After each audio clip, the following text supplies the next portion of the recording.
બાપ દીકરો બાંધતા હતા। મેં કીધું શું છે?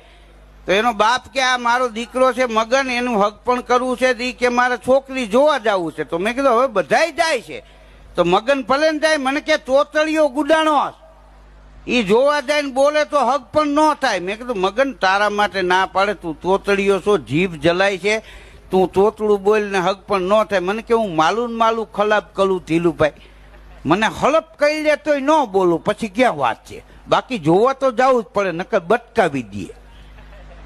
તો મેં કીધું નહીં બોલે। મને કે તો તમે ભેગા આવો। એ છોકરાનો બાપ ને હું ને મગન અમે ત્રણેય ગયા।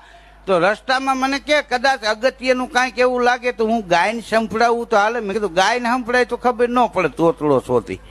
અમે ગયા, ખાટલા નાખી દીધા, અમે બેઠા, હું મગનનો બાપ ને મગન ને છોકરી ચા લઈને આવી, પિત્તળની રકાબી, કીટલી પિત્તળની, એ બધાને અમને ત્રણેયને રકાબી આપી અને મગનની રકાબીમાં કીટલીની ધાર કરી, કાંઠા સુધી રકાબી ભરીને એમાં ટેરવા દાઈજા। તો બોલવાની ના પાડી તે મગન ગાવા માંડ્યો, એ દલમ લા દે મને દલમ લા દે, રતાબી માતા મને દલમ લા દે।